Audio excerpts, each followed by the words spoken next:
Puji Tuhan. Saudaraku yang dikasihi oleh Tuhan, siapapun kita, pasti kita semua pernah merasakan yang namanya khawatir.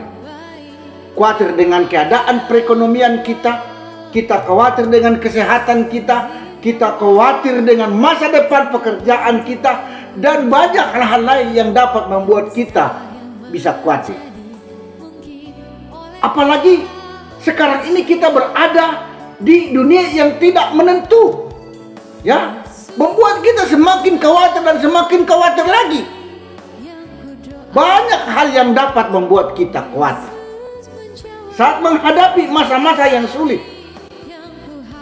Terkadang kita mulai komplain kepada Tuhan, mulai muncul dalam benak kita dan bertanya, mengapa Tuhan izinkan masalah ini terjadi dalam hidupku? Aku sudah setia kepada Tuhan, setia beribadah, setia memberikan perpuluhan, tetapi kenapa hal ini bisa terjadi dalam kehidupanku? Ini yang muncul dalam benak kita, ya. Atau dalam saat-saat sulit kita malahan mulai menyalahkan yang lain, bahkan sampai menyalahkan Tuhan. Karena banyaknya himpitan dan masalah yang menimpa kehidupan kita, ini bisa membuat kita menjadi suatu pribadi yang hidup untuk diri sendiri. Karena berbagai kesulitan yang bisa kita alami membuat kita tidak bisa lagi menolong sesama. Tetapi saat ini saya akan membacakan firman Tuhan buat kita. Di dalam Mazmur pasalnya yang pertama, ayat pertama dikatakan seperti ini. Berbahagialah orang yang tidak berjalan menurut nasihat orang fasik, yang tidak berdiri di jalan orang berdosa, dan yang tidak duduk dalam kumpulan pencemooh, tetapi yang kesukaannya ialah Taurat Tuhan, yang merenungkan Taurat itu siang dan malam. Perhatikan baik ayat yang ketiga. Ia seperti pohon yang ditanam di tepi aliran air, yang menghasilkan buahnya pada musimnya, dan yang tidak layu daunnya. Apa saja yang diperbuat berhasil. Nah, di sini saudaraku, kalau kita lihat di sini, pohon yang ditanam di dalam atau dekat air, ya, tentu dia akan menancapkan akar-akarnya terus sampai ke dalam, dan inilah yang akan diserap, sehingga pohon ini akan berbuah tepat pada waktunya. Dan bukan hanya saja berbuah, tapi daunnya begitu lebat sekali. Dan daun ini dia akan menjadi sarang dari burung-burung di udara. Daun yang lebat ini menjadi satu tempat perteduhan bagi orang yang lewat di sekitarnya.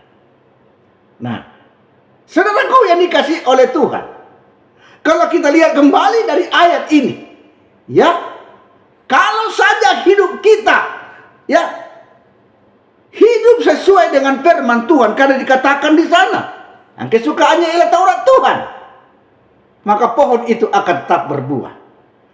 Begitupun kehidupan kita. Mungkin kita ada dalam kesulitan, tetapi kalau firman Tuhan menjadi bagian dalam kehidupan kita, firman Tuhan menjadi kesukaan kita, sekalipun kita dalam krisis, sekalipun kita dalam kesulitan demi kesulitan, kita pasti akan tetap berbuah. Ya. Nah, saya akan membacakan lagi ayat firman Tuhan dalam kehidupan kita. Lihat di sini, perhatikan baik. Di sini bagaimana Yesus mengutuk pohon ara. Ya, di dalam Injil Markus pasal yang ke-11, boleh Anda baca. Mulai dari ayat berapa itu sampai ayat ke-13. Di situ Yesus datang menghampiri pohon ara itu untuk mencari buah. Tetapi buah itu tidak didapatkan satupun. Sekalipun daunnya itu begitu lebat, tetapi Yesus tidak mendapatkan apa-apa. Tapi kita lihat dan kita akan bandingkan ayat ini. Dalam Markus ini dikatakan memang belum musimnya untuk berbuah pohon ara ini. Tetapi Yesus juga datang ke sana. Karena Yesus tahu Sekalipun musimnya belum tiba, pohon ara ini paling tidak dia menghasilkan buah. Ya, satu-satu atau berapalah. Nah, tetapi kalau udah musimnya, buahnya begitu lebat. Mungkin saudara berkata, oh belum musimnya, ya. Tetapi Mazmur tadi berkata, dia akan menghasilkan buah pada musimnya. Kita bandingkan ayat ini. Kenapa bisa? Nah, ini ya saudaraku, kalau hidup kita tergantung dari firman Tuhan. Kalau hidup kita menjiwai firman Tuhan seperti katakan Mazmur ini, yang kesukaannya adalah Taurat Tuhan. Lihat di sini. Hidup itu tidak tergantung dengan masalah. Hidup itu tidak tergantung dengan situasi yang kita alami. Mungkin kita dalam keadaan kesulitan apapun itu. Tetapi kalau kesukaan kita adalah firman Tuhan, sekalipun kita dalam kesulitan demi kesulitan, tapi kita pasti bisa membantu sesama kita.